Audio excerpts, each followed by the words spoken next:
Hello, booktuber. This is Alan. I'm here with the tag. This is the History Challenge reading tag. This is created by the group who is starting the History Reading Challenge, which you read a book, nonfiction and fiction, for a couple of weeks until the end of August.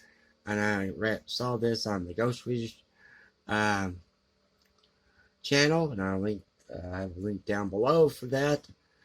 And I also saw it on James Holder's channel and Sandy Steadfast channel. So this is going around pretty quickly. So let's get started. Number one, what first got you into history? Well, it was a lot better than doing long division or multiplying fractions. Actually, it was probably because I was looking at National Geographic, and they would do little history, like a excuse me, ancient Britain, maybe ancient Greece or ancient Egypt, and they would show different timelines and different photos, different and some drawings in there, and I got really interested in that. And also through the Bible, I wanted to know about certain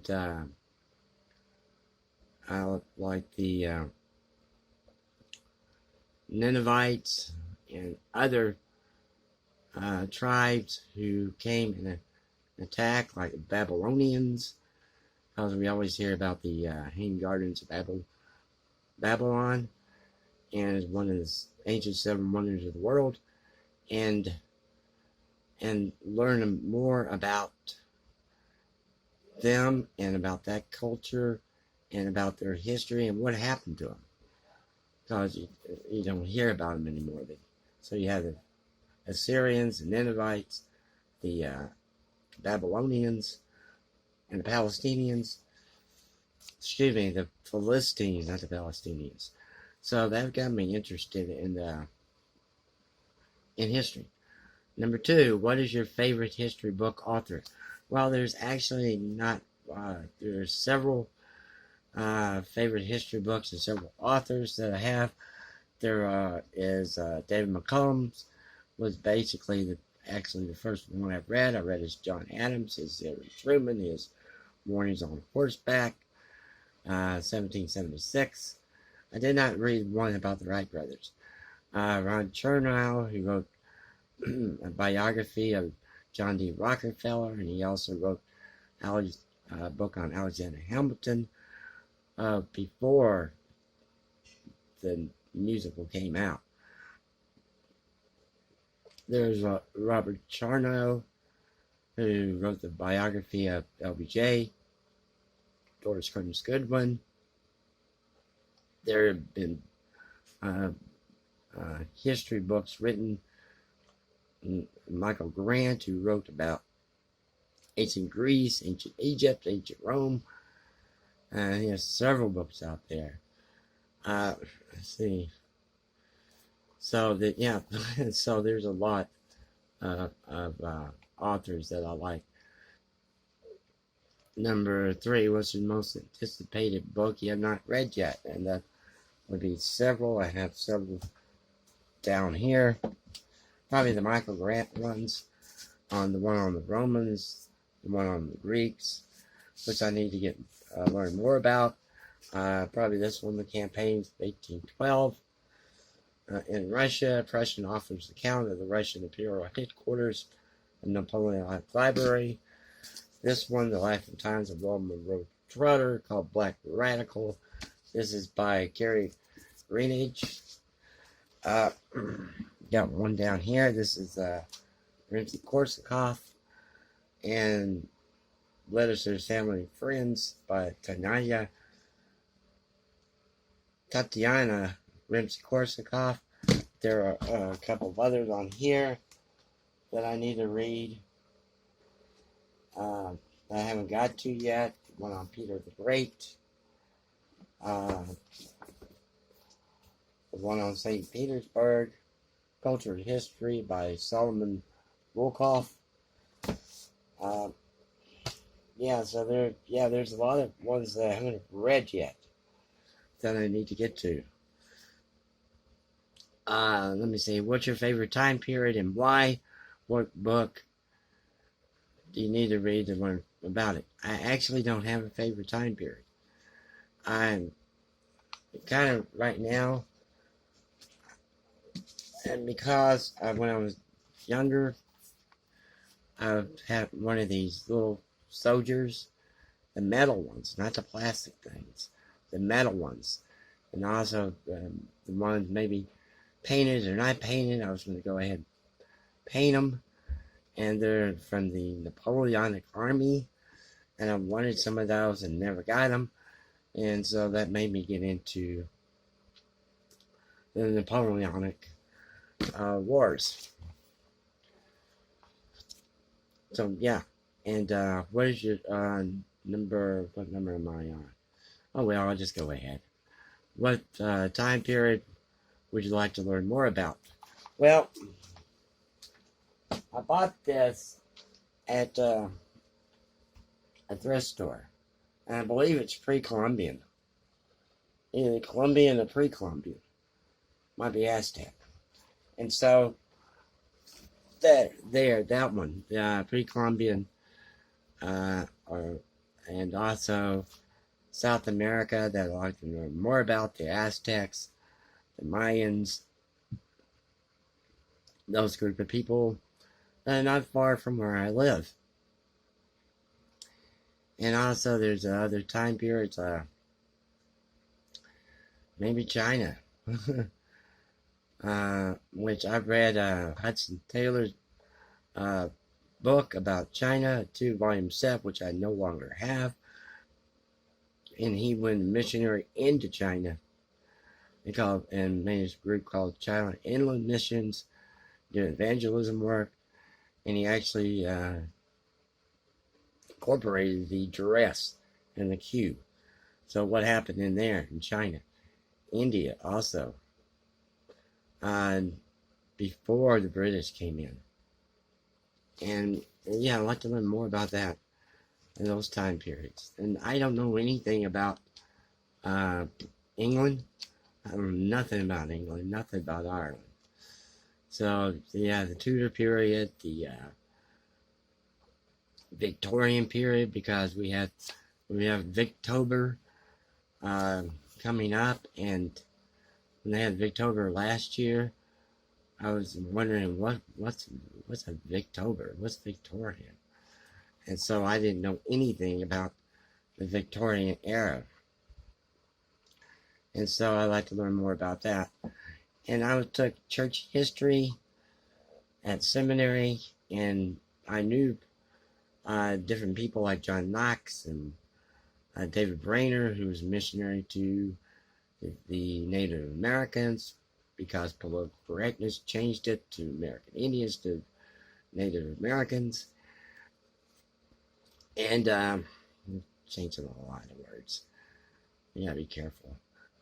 So you have that church history. Like I said, that I was more interested in church and what it was doing on the cause, and went along with that.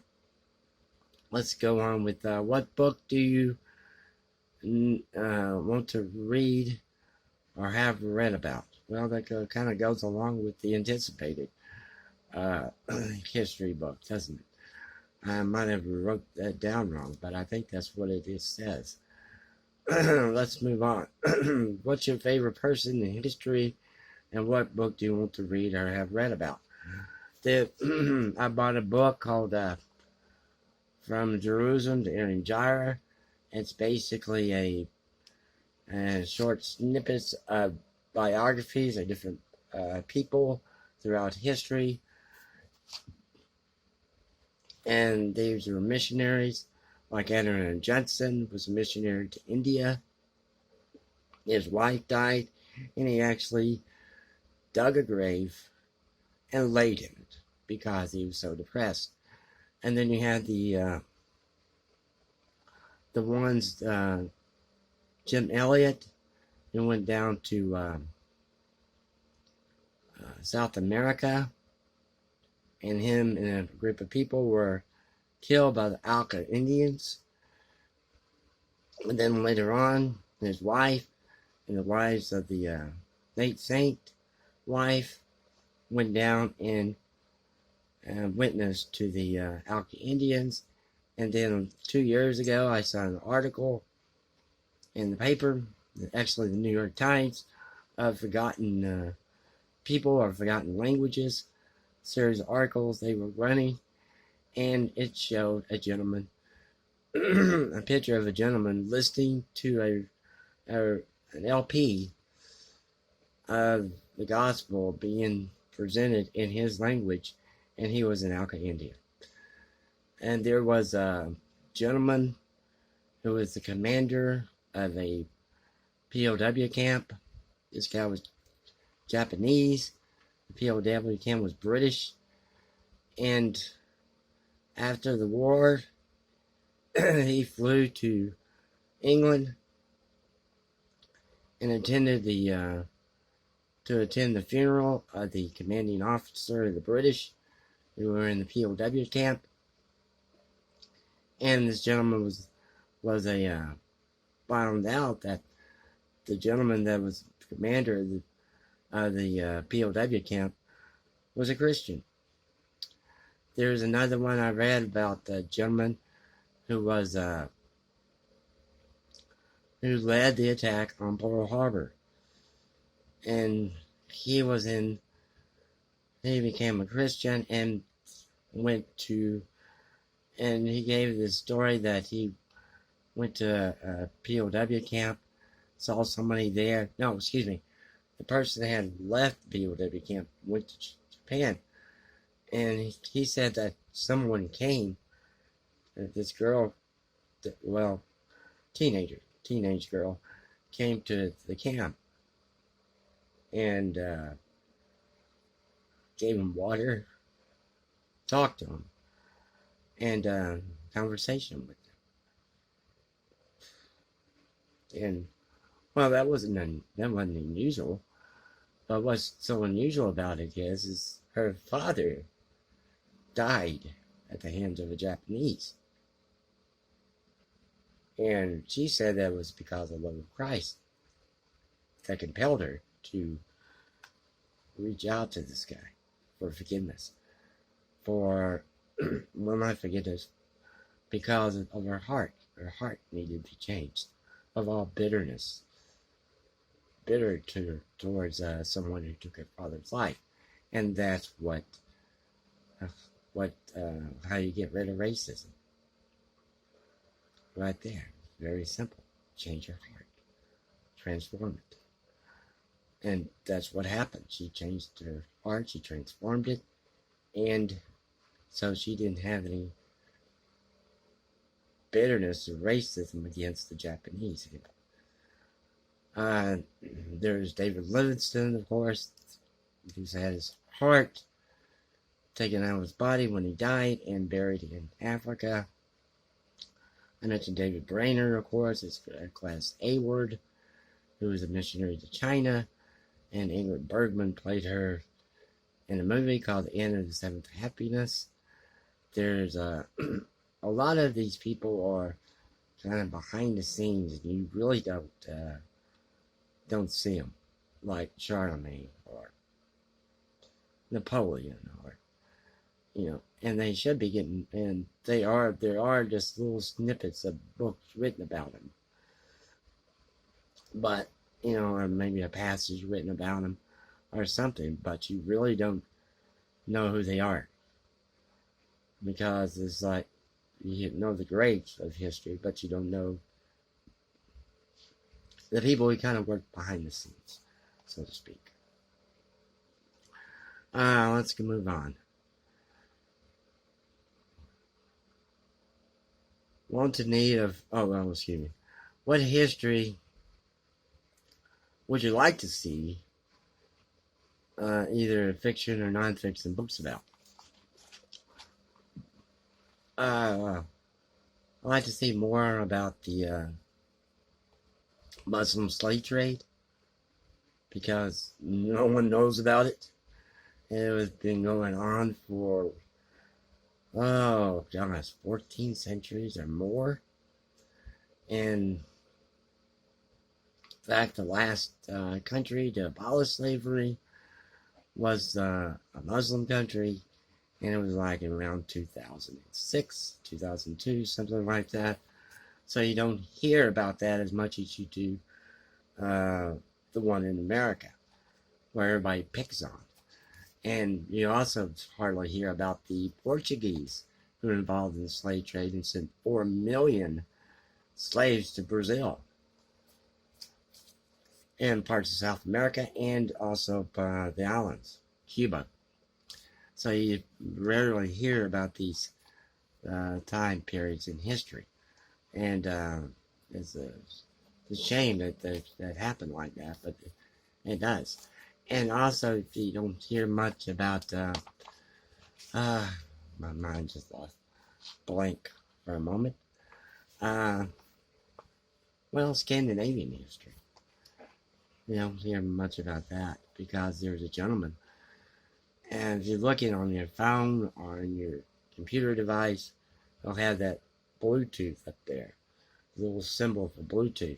And that came because a gentleman, they got the name Bluetooth because this guy's nickname in history was named Bluetooth because he ate blueberries and his teeth got turned blue.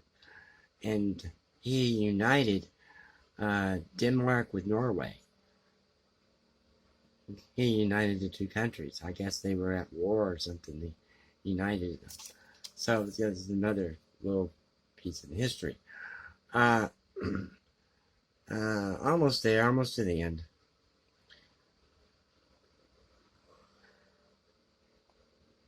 What non-book resources do you enjoy when learning about history? Well, there are several on YouTube. There's one called the History Guy, and his motto is "History deserves to be remembered." And he comes up with little anecdotes, oddities of history.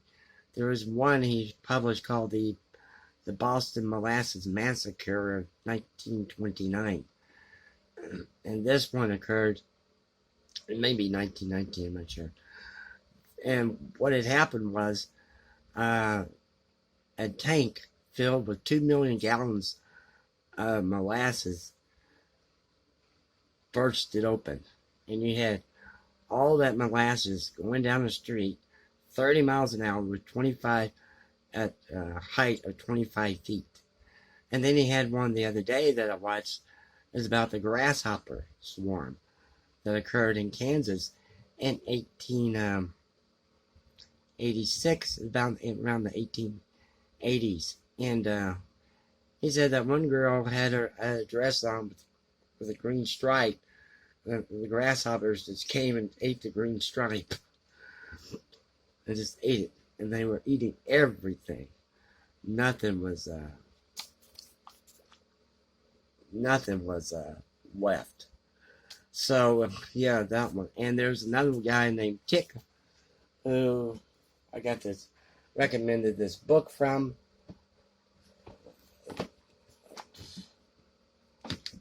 Sorry about that. TIK. And currently he's going through the Battle of Stalingrad.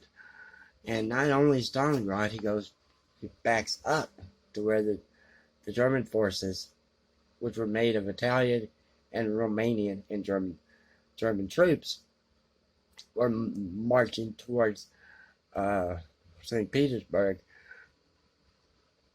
And he talks about the engagements going on. Over here, there's engagement. Over here, around here, this happens down here. He'll spend 45 minutes on that. And then he'll ask questions. Well, why didn't they do this? Why didn't they do this? Why did they go here? Why did they go there? And he talks about that. And it's a long series that he is going through. Not even in St. Petersburg yet. And another one, there was a magazine that I get called Russian Life, and they have a little section there about history in Russia, which is vast. There's another one. I can't remember it right now. National Geographic, which I haven't seen in a long time.